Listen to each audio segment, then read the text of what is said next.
Once again, I'd like to give thanks and praise, honor and glory to the Heavenly Father, YHWH, the creator of the heavens, the sea, the earth, and all that therein is. Hallelujah. I'd like to thank you once again for joining me to another presentation. And as I stated in this video, I'm going to show beyond any reasonable doubt that the Holy Passover started on the 14th at night and it ended that morning, which ushered in the Feast of Unleavened Bread, which was on the 15th day or on the morrow after the Passover. 2 different holy days on 2 different days. And the fact that our people came out of Egypt early that morning as opposed to that night. So this will be proven by the end of this video. As a precursor to what I'm going to get into, I'm going to go over a few topics. I have a 5-point approach that I'm going to do. I'm going to approach this subject specifically, and I'm going to deal with some precursors that are going to lead up to the actual presentation.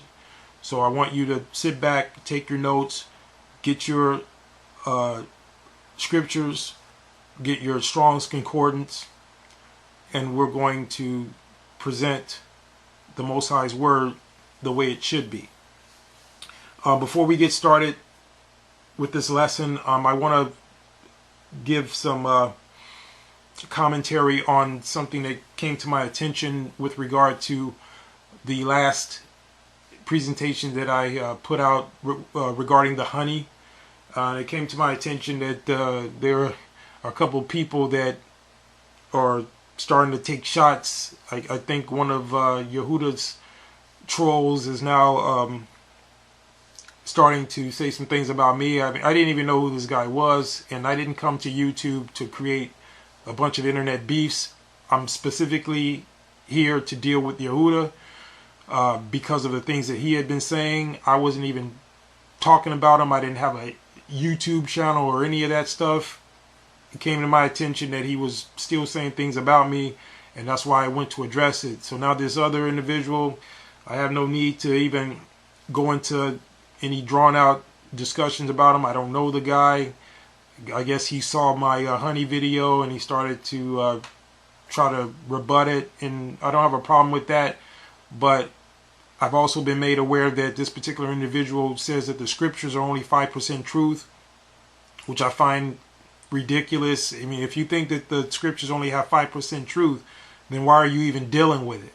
And he believes that a lot of the people that are written about in the Bible didn't exist and all this kind of madness. And I think he even calls himself by the name of Israel, but yet he doesn't believe in the actual man Israel. So why are you calling yourself Israel? I mean, we wouldn't even be Israelites if it wasn't for the man Israel. I hope you realize that. And for him to not believe in honey, that's just par for the course. I mean, if you don't believe anything in the scriptures, so why are you even wasting your time? I don't believe in the New Testament. That's why I don't deal with it. I mean, if someone brings something to me and I can debunk it on a certain occasion, then I will. But it's just ridiculous how backwards Israel is. You know, you guys come up with all this ridiculous nonsense and you're just wasting time. Just like going in on this whole honey thing.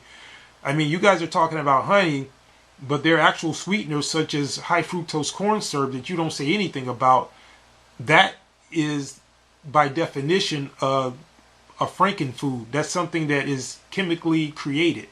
They take the corn stalks or corn husks and they put them in a vat of chemicals, and they take the fructose out through a chemical process, and they take this fructose and they put it in literally every product that you can imagine. I remember one time I was at a conference with the House of Israel, and there was a a brother, he was a teacher I was talking to, and we had just had dinner, and we were talking about how nice the food was and how good everything was. And we happened to be in the back where the servers were preparing the food, and we were kind of thanking them for their service and so forth. And me and the brother happened to talk about high fructose corn syrup. And he was telling me all about how he didn't eat it and so forth. And as he was telling me this, he was reaching to get a Ritz cracker. And I told the brother, I said, there's high fructose corn syrup in that cracker.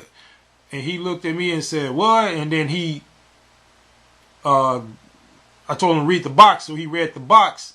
And sure enough, high fructose corn syrup was in there. And he couldn't believe it, because normally people just think high fructose corn syrup is in sweeteners and, like products like pop, which, you shouldn't be drinking that garbage anyway, or candy and, what are all these different sweets. But they put that sweetener in everything. And those are the types of things that you guys should be talking about. But you guys want to sit here, go in on something that the scriptures condone, talking about the bee is an abomination and all this. And let me show you guys something, because it's really disgusting that you guys will take scriptures out of context, but then you want to be a hypocrite. And this goes to Yehuda, because this other guy, like I said, I'm not going to even spend time with him. I mean, once I get done with the Yehuda somewhere down the road, I might debunk what he put together, because it's so easy for me to pick it apart. But I'm dealing with Yehuda, because that's the reason why I even came on this YouTube. So for all you people that's wondering why I got these videos addressing him, because that's what he wanted. He kept my name in his mouth, so I'm here for him. And I'm going to keep addressing him. But if he can rebut or refute or debunk what I'm putting out, then, as I said, I'll take all these videos down. But anyway, you guys go to a scripture like this. I'm in Leviticus 11, and we're at verse 22. And I'm going to read this, and I'm going to show how you guys are taking things completely out of context. And especially someone like Yehuda, who's supposed to go by the scriptures. Now, this clown that's talking about the scriptures are only 5% truth. I mean, you shouldn't even be dealing with it anyway. So I don't even know why you're in this conversation. But for someone like Yehuda, who calls himself being about the scriptures, you have no way out of this, because it's all through the book. And Yeshaya even came to the page and said that he and another guy were the ones that actually brought you that. So you didn't even come up with that on your own, Yehuda. But you're going to sit there and run with it. And even Yeshaya admitted that he's wrong about that now, because he realizes that it's all through the scriptures. And what you guys are doing, you're taking this scripture out of context, and we're going to read it. It talks about the clean and unclean beasts and creeping things. And I'm going to read the 22nd verse, and we're going to go down. It says, even these of them ye may eat, the locust after his kind, and the bald locust after his kind, and the beetle after his kind, and the grasshopper after his kind. Now, these are creeping things that we can consume. The grasshopper, locust, beetle, and a lot of you people wouldn't even want to eat this. If you were presented with a plate of these creatures, you wouldn't want to eat them, but according to the law, we can eat them. And there's nothing wrong with them. But when we get down to the 23rd verse, it says, but all other flying, creeping things which have 4 feet shall be an abomination unto you. Now, what that means is we are not supposed to eat those particular creatures. We're not supposed to eat them. But aside from that, honey is something that we can eat. It is condoned all through the scriptures. You guys still have that as a problem, especially you people who are claiming to be about the scriptures, because the scriptures are emphatically talking about honey. And the reason why I came here is because I wanted to point out something. You guys are some of the same people who say we can't drink cow's milk, but you will say that eating beef is okay. So let me get this straight. You will say that the bee is something that's an abomination, and so therefore we can't have honey, but at the same time, you're making an exception when it comes to consuming an actual cow. Because wouldn't it stand to reason, according to your logic, that if we couldn't consume honey because it's a byproduct of a bee, which you're saying is an abomination. That the milk, since that's wrong, that the cow shouldn't be something we should be able to eat. So you're allowed to create an exception where you could say, well, we can consume the cow, but we just can't consume the milk. But on the other hand, you won't allow the Most High to say that we can consume honey, we just can't consume the bee. You won't let that law stand because you're going to come here, read this out of context, and because it says it's creeping things on abomination, meaning we could not eat a physical bee, but that has nothing to do with honey. But you would still say that we can't drink cow's milk, but it's okay to eat a cow. You see how ridiculous you guys are? But that's what happens when you add to the scriptures. But anyway, I already addressed that on that honey video. So for those of you who have not seen it, go and look at it. If you have questions or comments, you can leave those and I'll address them. But I just wanted to point out you guys' hypocrisy and how ridiculous you are when you do stuff like that. But anyway, the core of what we're going to deal with today is the Passover and the Feast of Unleavened Bread. And like I said, the offer still stands. If you can refute all the things that I'm going to present in this presentation, I'm going to take all these videos down. But the first thing I'm going to do is I'm going to go into some things that I want to point out with regard to how Yehuda is misinterpreting these scriptures. And I'm going to build the case because as the scriptures say, you should have at least 2 witnesses. And I'm going to use the scriptures as my witness to show how he is misconstruing and changing and omitting things when they don't fit his narrative. And I'm going to show you this. The first thing I'm going to deal with is the Father's name. Now, he continuously says that the Tetragrammaton or the YHWH says Yah. Now, I'm going to deal with this because I'm going to show what the scriptures, and we're going to go into the Strong's Concordance, and I'm going to prove that the Most High's name, when we deal with the 4-letter Tetragrammaton, is not pronounced Yah. We're going to see that. And then I'm going to make 2 other points, and then we're going to go into the Passover and Feast of Unleavened Bread. Now, we're here in Psalms 68 and 4, and we're going to read it. Sing unto Elohim, sing praises to his name, extol him that rideth upon the heavens by his name. And we know this is, it says Jah, but we know it's Yah, Y-A-H. Now, this is key because what we're going to do is go into the Strongs. Now, those of you, go grab your Strong's Concordance. I have it right here. This is the King James Version with the Strong's built in. So I'm going to click on this, and what we're going to see right here, we're going to go down, and as you see right here, I'm going to click on this.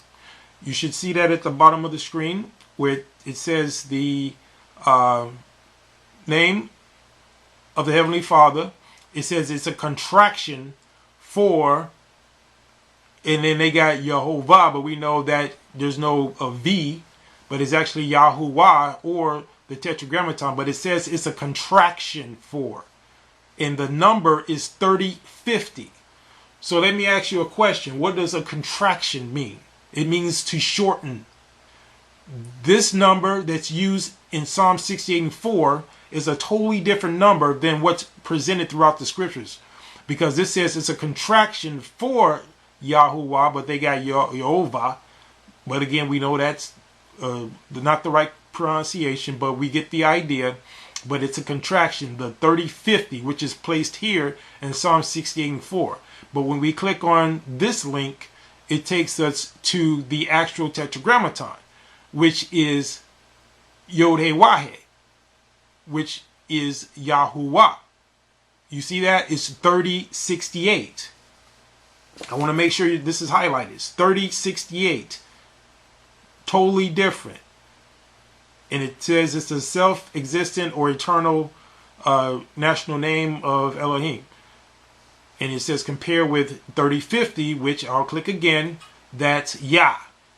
So that's the reason why when you read Psalm 68 and 4, you see Yah. It's not that that's the whole tetragrammaton. It's not. It's an abbreviated form or a contraction of the tetragrammaton. So I want you to deal with that. Explain how this can be a contraction. And I've already did the research and looked it up in Hebrew. And there's only the Yod and the He. And that's the reason why it says Yah. But all other 6,800 and some odd times, we see this, which is the full tetragrammaton. So you deal with that, Yehuda. Refute this. Get your concordance and deal with that, because you want to sit here and say that the whole tetragrammaton is pronounced Yah when even the Strong's Concordance is telling you that you're in error. And I'm glad you decided to go bring out the Strong's Concordance, because this is what I do. I mean, I think you must have forgot, but I'm the guy that was showing you stuff all through the concordance that you didn't even know. So you're playing right into my hand right now, because this is what I do. Like I said, I love going into the concordance. So I'm glad you did that. So you explain how when we go to Psalm 68 and 4 and we look up Yah in the Strong's Concordance, it's telling us it's a contraction for Yod-Heh-Wah-Heh, meaning to shorten. And it's a whole different number, 3050 as opposed to 3068. And 3068 is the full tetragrammaton, which is different. So how are they going to be pronounced different when one is a contraction? So that's the first point you need to refute. Now let's move on. The next thing that I want you to deal with is what you say with regard to Isaiah 53 and 10. Now, what a lot of people do when they come here, and we know in the Christian world, they try to make this Christ. But what I always like to do is take them down to the 10th verse, because that's going to present a problem with them, because if they try to make this Christ, they have to figure out a way to explain why it says he shall see his seed. Now, Yehuda has the same problem here, because those of you who listen to him should know that he claims that this is him. Now, we know that this represents the elect. We know that this is talking about a group. Now, in that group is the one that the Most High is going to use to head up his kingdom. But we have to understand what this is saying. And the problem with Christians is that they know that their Messiah, Christ, didn't have any children. So when they get to certain words like seed, which we're going to deal with, they have a problem. And Yehuda has the same problem, because he's trying to make this him, but he doesn't have any seed. He's barren. So what he does is similar to what the Christians do. They try to change terms. But what we're going to do is go into this and see what this is actually saying. So in Isaiah 53 and 10, we're going to read it. Yet it pleased Yahuwah to bruise him. He hath put him to grief. And we know this is talking about the elect once again. When thou shalt make his soul an offering for sin, he shall see his seed. Okay? He shall prolong his days. So this is future. So, first of all, let's deal with what this is saying. And then we're going to go into the concordance. When has the scriptures used wording like this, and we were talking about the past?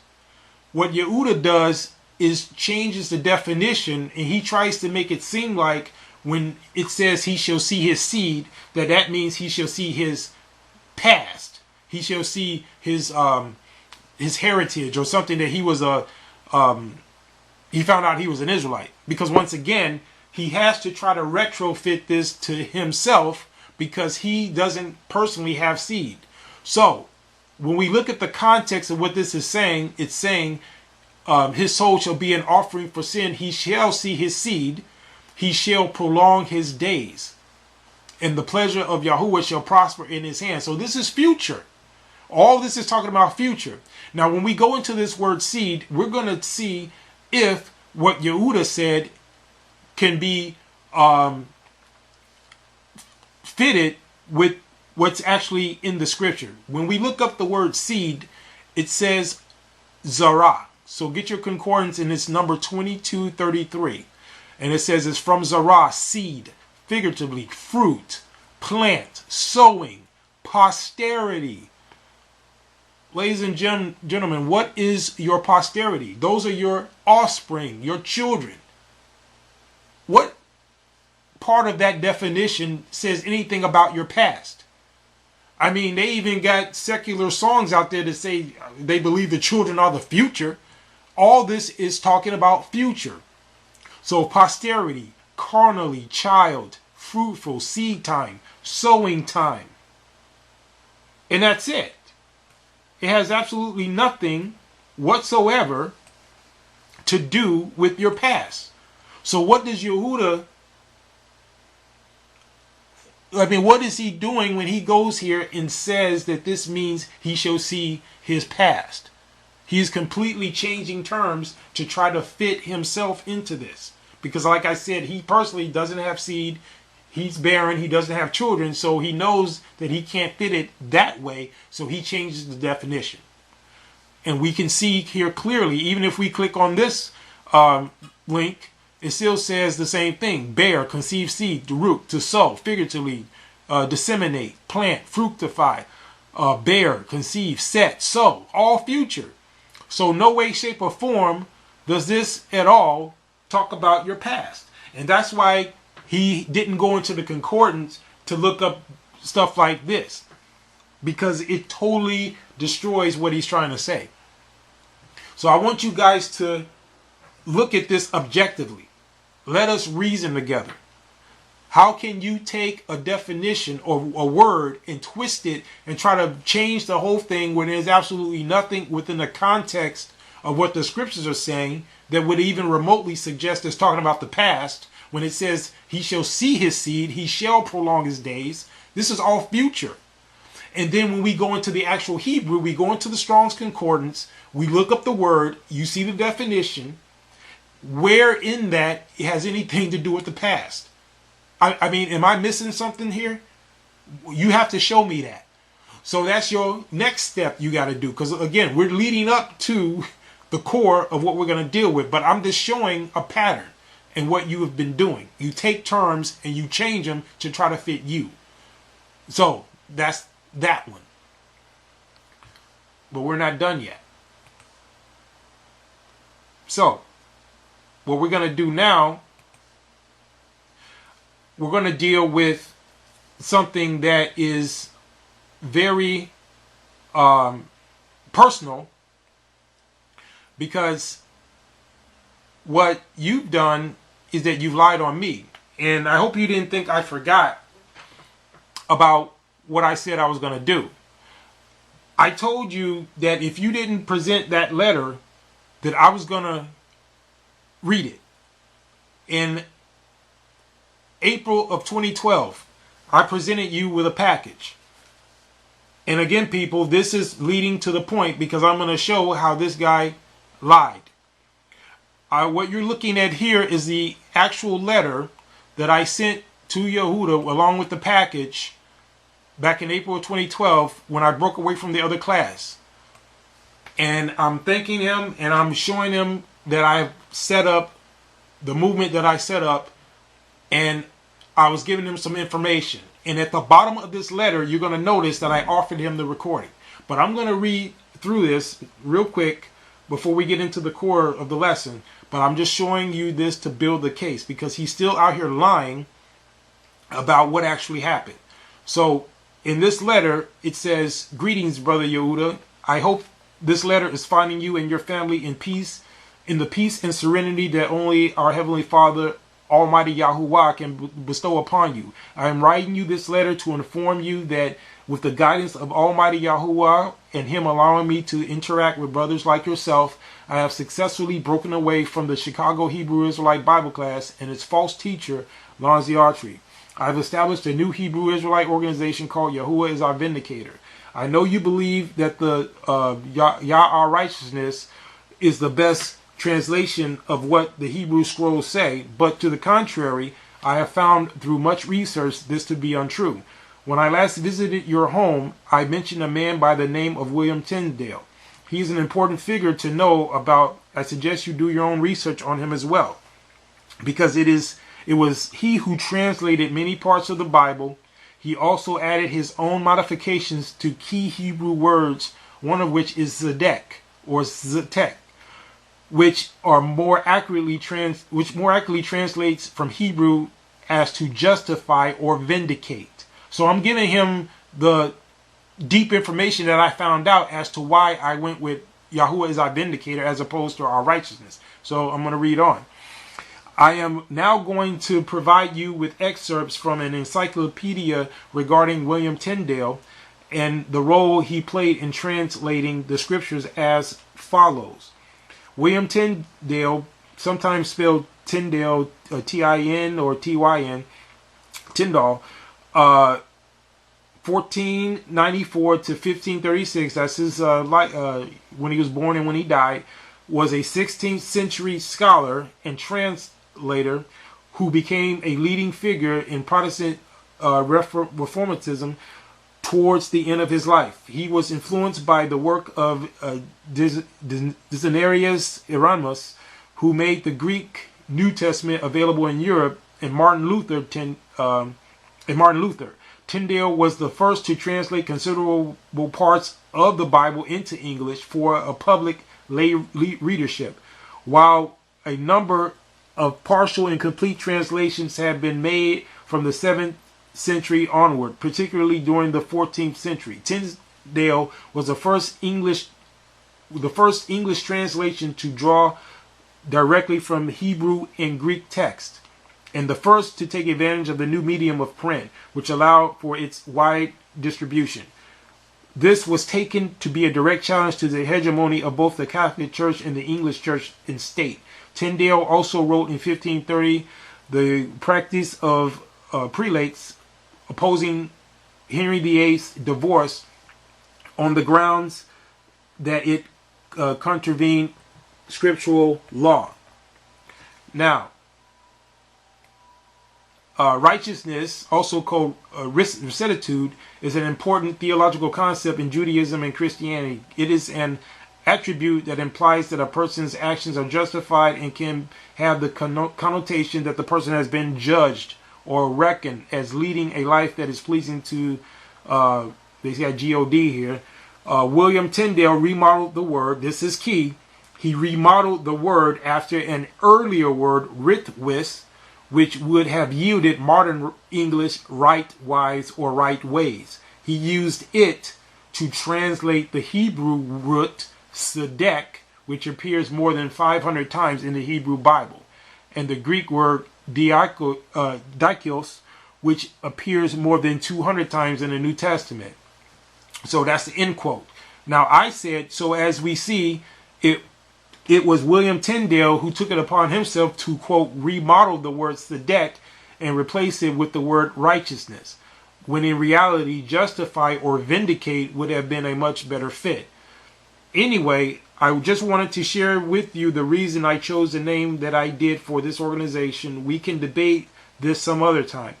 After all, it's like you always said, as long as we cover all bases, we are doing our part.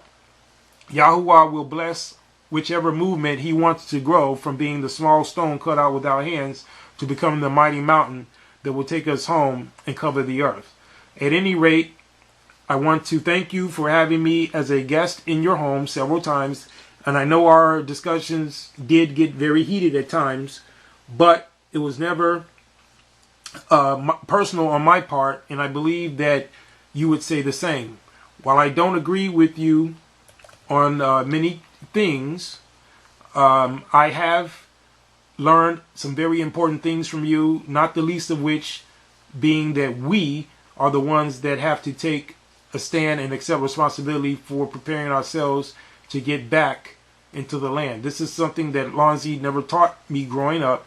Yahuwah brings people into our lives for many reasons, and I believe the reason I met you was to help inspire me to do all that I have in setting up my new class And for this, I thank Yahuwah and you. This is key. P.S.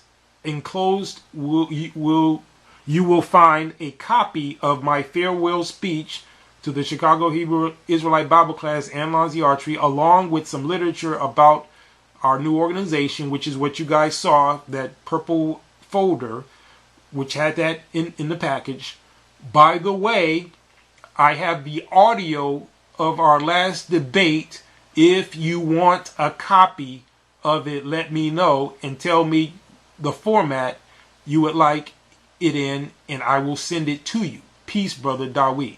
Now, he ignored all of this when he comes out and says that I didn't offer it to him. Now, I didn't hear anything back from him, right? So, what happens is, I don't hear anything. I said, forget about it. But it was a couple of years later, and I gave that lesson to my class, and I said, I'm going to look old Yehuda up and just see what he's up to, because I was planning some things, and I just wanted to see what he was doing. So, actually, I was going out around where he lived, and I actually prepared a letter to drop in his place, because, like I said, I wasn't using my cell phone. I had a VoIP phone, and I'm going to show you how I sent him this letter, and I told him to call me back on the VoIP phone. But this is the actual letter that I sent to him. So I want you to pay attention to this. This is all leading somewhere, so I want you to bear with this. Now, this is what he was sent on December 25th, 2013. A couple of years later, I hadn't heard from him. I had said forget about it, but as I said, I reached back out to him. I said, greetings, brother. I know it's been a while. I know it's been quite some time since we have spoken.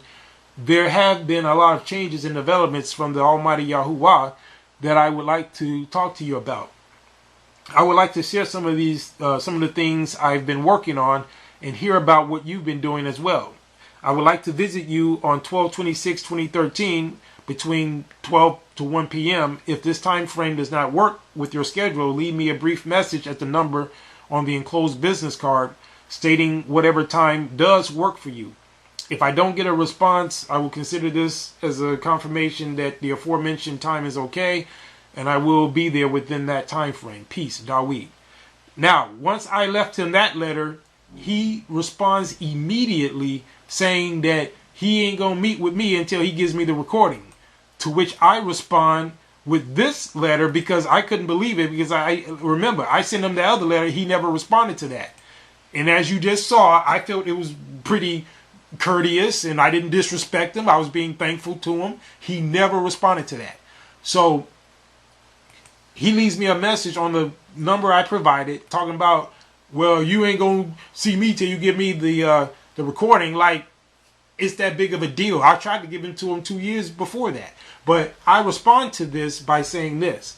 When I got that message, I said, and this was on 12/25/2013. I said, greetings, Brother Yehuda. I received your message, and I find it odd that you stated I was supposed to have already given you a copy of our last conversation when we made no such agreement. In fact, within the package I sent to you about my class, I wrote you a letter about William Tyndale, which you guys just heard. And at the end of it, I asked if you wanted a copy of that conversation.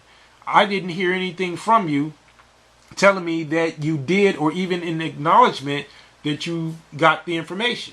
So I find it quite strange that you are trying to make it seem as though I didn't keep a promise I made to you or something, which we didn't have a promise. And even when he repeats this, he keeps saying, well, he talked about he didn't care because we didn't have a specific time that he was supposed to get it, because I didn't know. I just knew I was going to give it to him once I finished breaking away from the class and preparing the information. But anyway, which is something I don't do. I'm a man of my word, and had I known for sure you wanted a copy, you would have it by now, which is why I'm going out of my way to make sure you get it today. I'm also enclosing a copy of the letter I sent you with the part about the copy of the conversation highlighted as proof. If you dig up the original letter I sent, you will see that it says the exact same thing as the copy I have enclosed. Anyway, Yehuda, You could have easily requested the conversation at any time. I have no reason at all to keep it from you. In fact, I want you to hear it.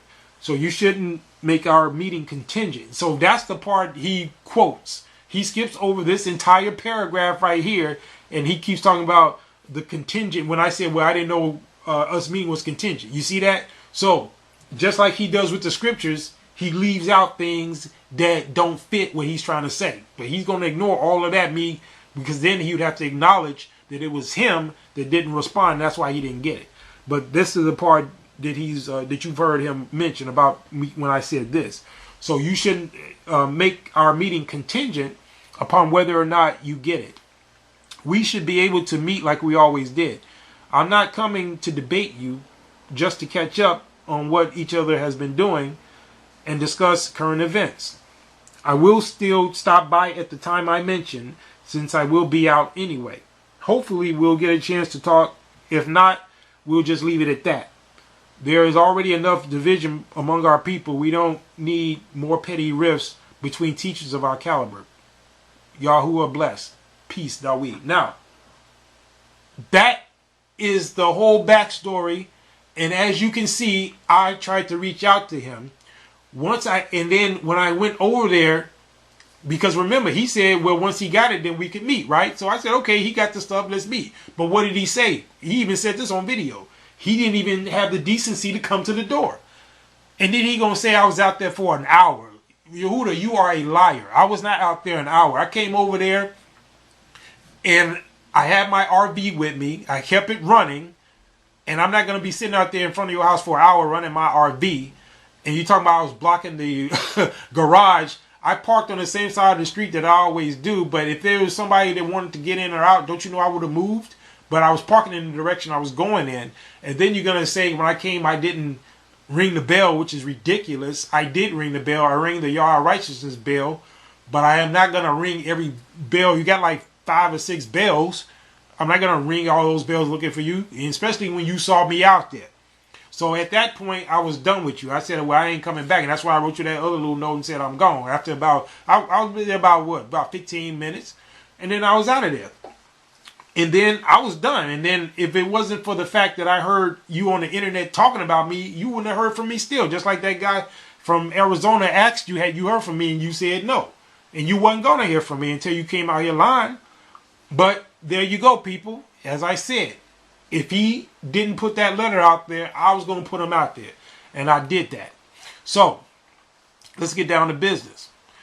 This is how we're going to deal with this Passover situation. We're going to deal point by point by what he's saying. So let's get started. They come with nonsense. I even deal, as many of you, if not all of you, have heard that. Okay, you just listen to that CD. I finally got it after 2 years after after the conversation I had with this person. Right, he finally brought it. Okay, so you see that he's still out here saying this, right? You guys just got the backstory, but he's still saying that.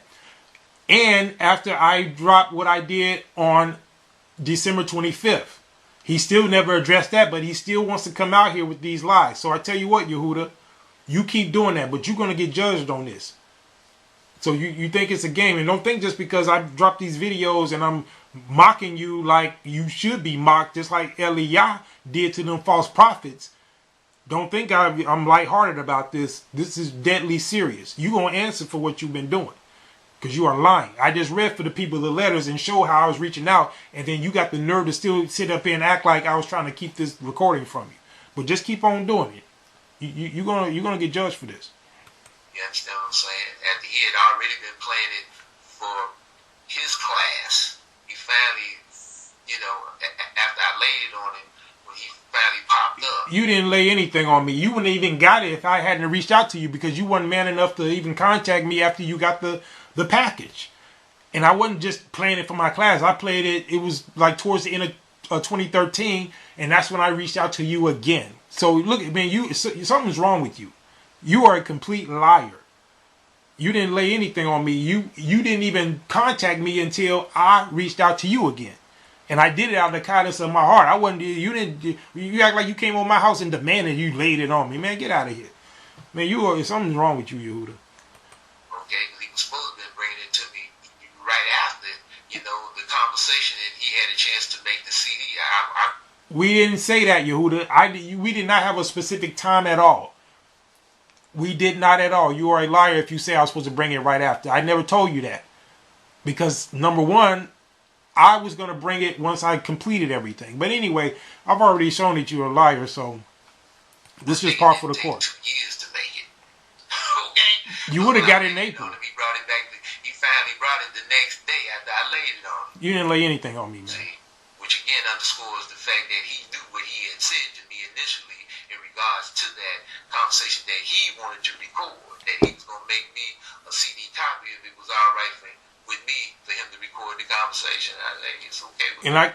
And another thing, the reason why I had to check with you at first, because I tried to give you an opportunity to tell me which format, because I couldn't put that long conversation on a regular CD. I used a media file, a compressor or something I did, and I know you are computer illiterate. So I was trying to ask you what format, if you could extract it. But then after you sent me that foolishness talking about, well, you don't want to be until you got it, I just put it on whatever. And I said, well, he'll figure out how to get it off. But one thing I didn't factor was that you had Yeshaya helping you, because if it wasn't for that, you ain't got no kind of sense of a computer to be able to get it off. And I knew that, so I was trying to help you and figure out how you could get it off. But since you didn't acknowledge anything, that's the reason why you didn't get it. So you are a complete clown, man. You're just making up stuff. So it was a verbal contractual agreement. A verbal contractual agreement? Then you broke it because I offered it to you. So if we had a verbal contractual agreement, when I brought it to you, why didn't you acknowledge it? You breached the agreement then. Because if somebody reaches out to you to bring you something and they just wanted to check with you on some things and you don't respond, then you broke the agreement, according to that definition. But that's ridiculous. We didn't have a verbal agreement. But anyway, I'm just going to let them talk, so we're going to get into this Passover. Stipulated, not me. Okay? But I didn't get the CD till 2 years to the day later. He claimed he waiting for me to call. I didn't have to call. Okay? You didn't already said that in the verbal contractual agreement. And all you privy to the situation know who I'm talking about. I ain't even mentioning his name because it ain't necessary. Yeah, it wasn't necessary for you to mention my name to begin with. Yeah, that's the reason why we going through all this. If you would have been man enough just to even come to the door that time, we could have settled this like men. I came to your house, Yehuda. I ain't about all this internet back and forth. So you should have kept my name out your mouth. So now you don't want to mention it, that I'm bringing fire on you. You've been out here mentioning my name. Why come you don't want to mention it now? Come on, keep it going since you wanted to start it. You see what kind of rat you are? You sit up there, you want to say my name when before I put my YouTube channel up, my name couldn't, you kept my name in your mouth. But now I'm bringing the heat on you. Now you don't want to say my name no more. Okay, good. Okay, but I got some other things I'm gonna deal with in that matter. This person has brought some more nonsense, but Yeah, we'll see if it's nonsense. What, I have to deal with these things because it reaps confusion. Yeah, you're the author of it. Now,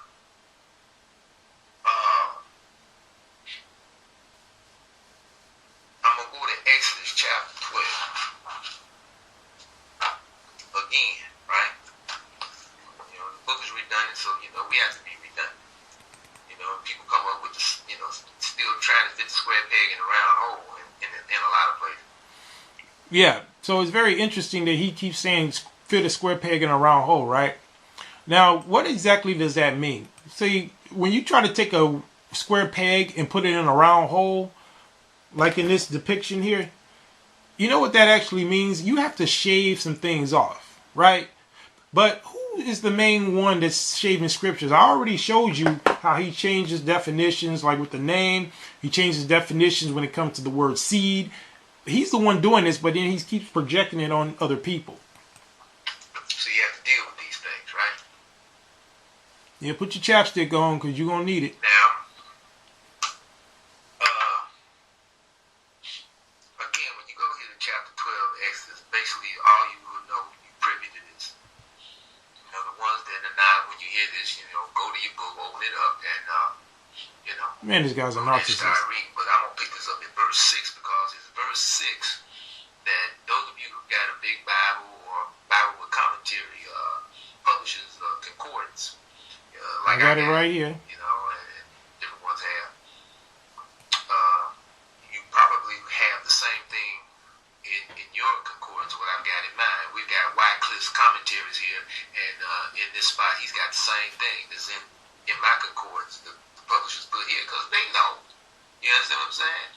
And when you look at verse 6, it says, God's telling Moshe what to tell the children of Israel before, Yah was going to bring the Passover on the Egyptians, killing the firstborn man and beast of Egypt. And Passover, which, again, Passover, Feast of Unleavened Bread, they both start at the same time on the 15th day of the first month. Okay, so this is what he said, right? So we're going to go into the scripture.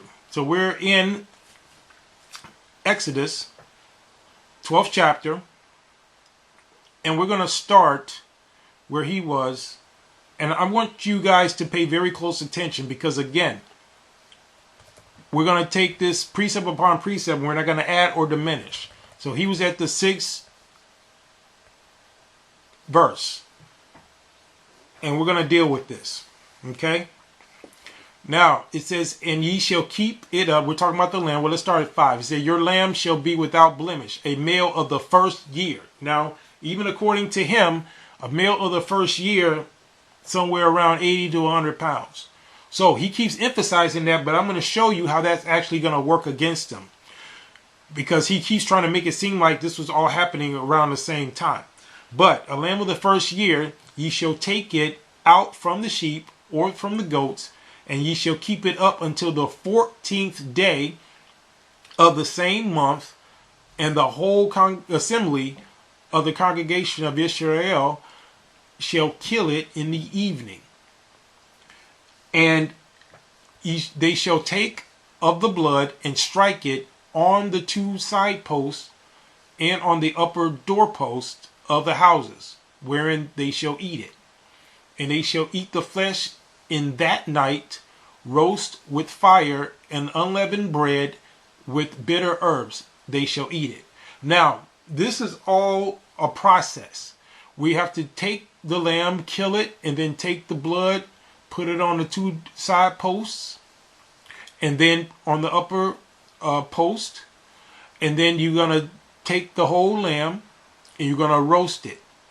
Now, and when we look at the 9th verse, it says, eat not of it raw, nor sodden at all with water, but roast with fire, his head with his legs and with the pertinence thereof. So that means the whole lamb, insides and all. So we're going to make sure that this lamb is cooked, and a lamb of that size is going to take somewhere 2, possibly even 3 hours to cook. Do your research on it. So we know we have to wait until the evening. Do your research. That time of the year, springtime in Egypt, it starts getting dark around 7 o'clock. If it takes 2 to 3 hours for this lamb to cook, we looking at 9, knocking on 10 o'clock at night. But when Yehuda tells it, he keeps making it seem as though this all happened in the early part of the evening, which it did not. We're looking into, that's the reason why he has a problem when, and we're going to deal with it, when it says that Pharaoh rose up at midnight. So he's trying to make it seem like, oh, this kind of happened at the same time, and it didn't. So we're going to show how this all unfolded. Verse 10, and ye shall let nothing of it remain until the morning. And that which remaineth of it until the morning ye shall burn with fire. Now this is key, because this same word that we're looking at when it says morning is bokar. And I want you to pay attention to that, because when we get further down in the chapter, he has a problem with the 22nd verse. And it's the same word here, morning. And I'm going to show you why he has a problem with that, because it totally destroys his idea that the Feast of Unleavened Bread and the Passover are the same holy day. And that the people left out that night. But we're going to show what the scriptures are actually saying.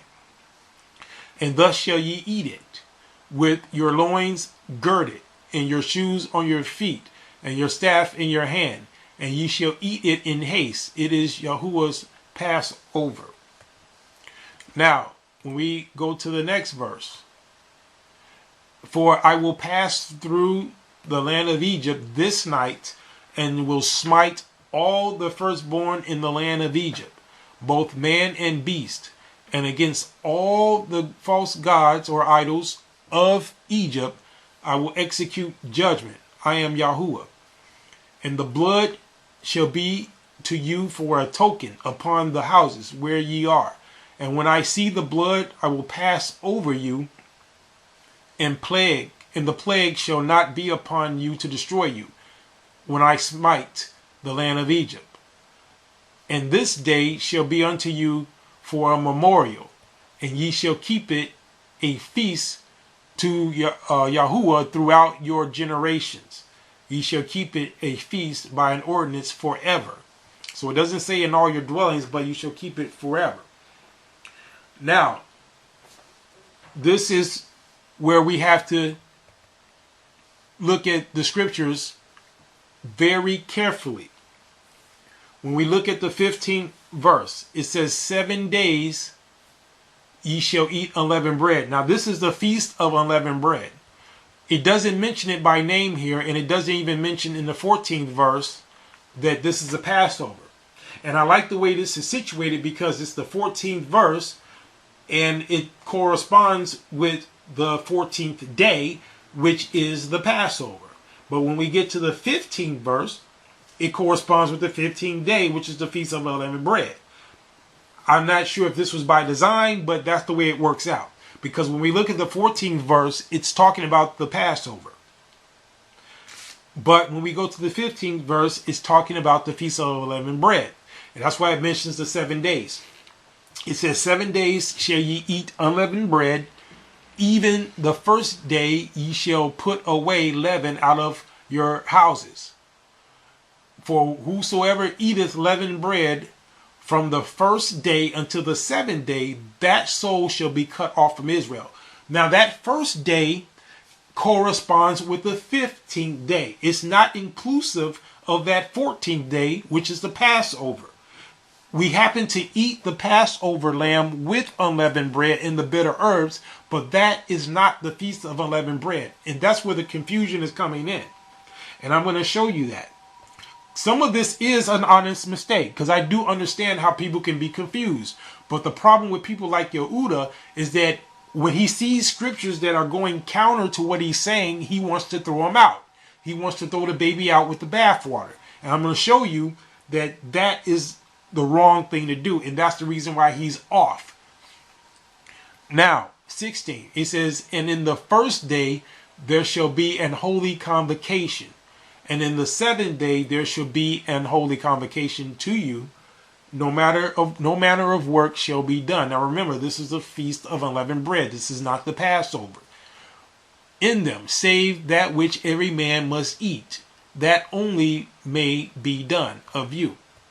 And ye shall observe, now it's mentioned, the Feast of Unleavened Bread, for in this self-same day. Now, what day is it talking about? It's talking about the Feast of Unleavened Bread, the 15th. It's not mentioned in the Passover here. That is the day that we actually left Egypt. It was on the 15th, pursuant to what you read over in Numbers 33:3. They left on the 15th. So when people read this, they think that he's talking about the Passover. He's not. The self-same day is the day of the Feast of Unleavened Bread. What is the Feast of Unleavened Bread? It's when they came out, and it represents the fact that they had to take the dough. They couldn't put leaven in it because the Egyptians were urgent upon them. And we're going to get into that because he's misrepresenting that. Just because it says urgent don't mean it was like within a second or a couple of minutes. It still was a process for this to happen. But the Feast of Unleavened Bread represents the fact that they couldn't prepare any victuals The Passover meal before them, that was victuals. They had a meal then, but that day that they had to come out, they didn't have time for that. So that's why the Feast of Unleavened Bread represents that. And that is the self-same day. Have I brought your armies out? It was not on the 14th. It was on the 15th of the land of Egypt. Therefore, ye shall observe this day in your generations by your ordinance forever. So again, this is talking specifically and exclusively about the Feast of Unleavened Bread, not the Passover, which he was talking about up here in the 14th verse. You see that? That's what he's mentioning here in the 17th. And when we go to the 18th, this is another thing that confuses people, but I'm going to explain how this works. 18, it says, in the first month, on the 14th day of the month at even. Now this is the Passover.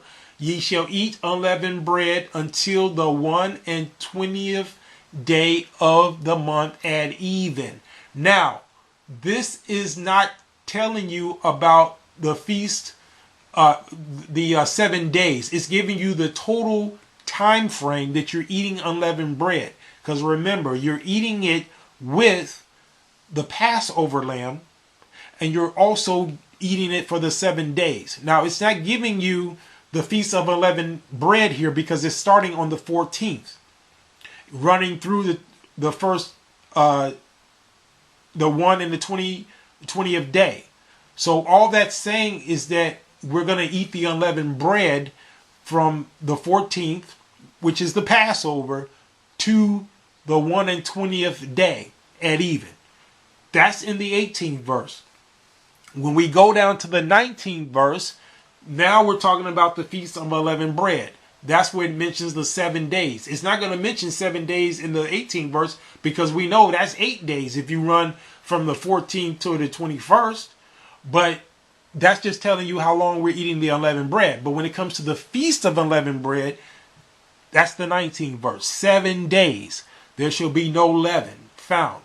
What Yehuda and other people do who misinterpret this, they feel, well, since because it's talking about the 14th day and it says until the 21st, that that's 8 days, so it can't mean that. So instead of them looking deeper into it, they just say, well, that means that the 14th day is actually the 15th day. No, that's not what it's saying. It's just giving you the parameters of when we're eating unleavened bread. But the actual Feast of Unleavened Bread only runs from the 15th to the 21st, and that's why it's giving you the 7 days here.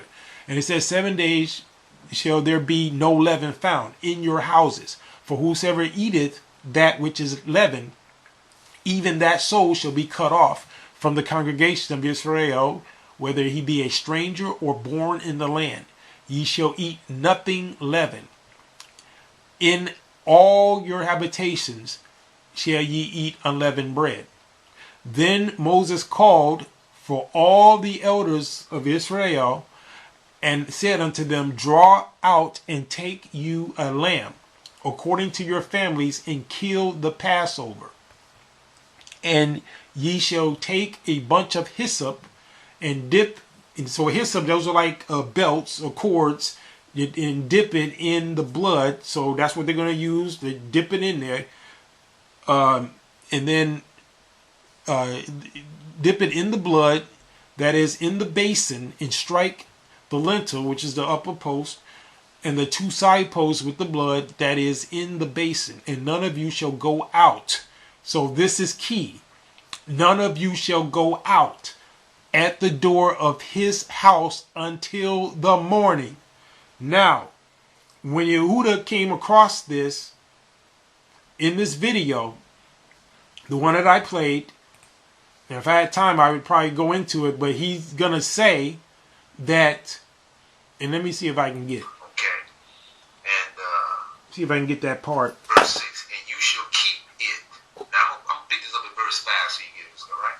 He said, your lamb, he's talking about the lamb, your lamb shall be without blemish, a male of the first year. You shall take it out from the sheep or from the goats, and you shall keep it up until the 14th day. Let me fast forward to it because I want you to see how he handles this scripture. See, unlike him, I don't have to go and start taking things out of the scriptures. So I got him here on the second video. I got it marked when he starts reading. And watch how he handles the scripture. And I want you to juxtapose what he's going to do to what I'm going to do, and how you're supposed to handle these scriptures. Verse 21.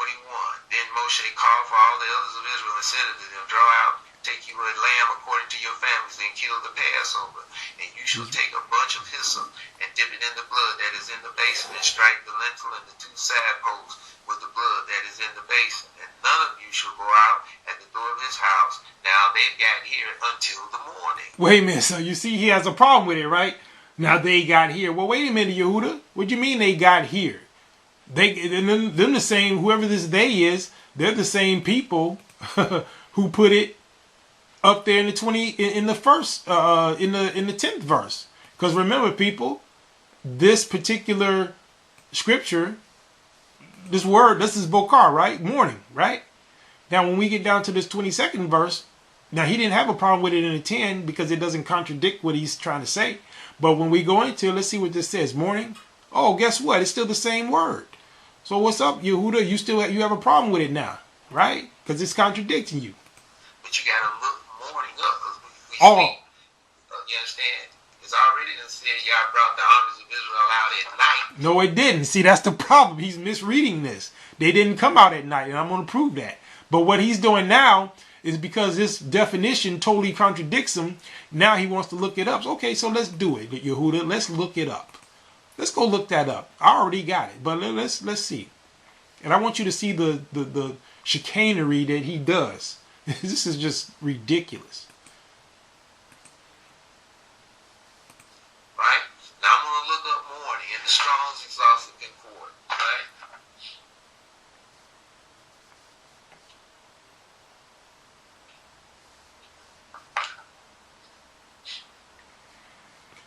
Now we're going to continue this because this battery on this camera is going to go out. So I'm going to charge it and we're going to continue. So I know the drama is unfolding. So we're gonna continue. I tried to get this all on one side, but we're gonna do another part to this. But I just want you to see what he's gonna do. The Strong's Exhaustive Concordance is an age. Like you have to have age tools. To do your job.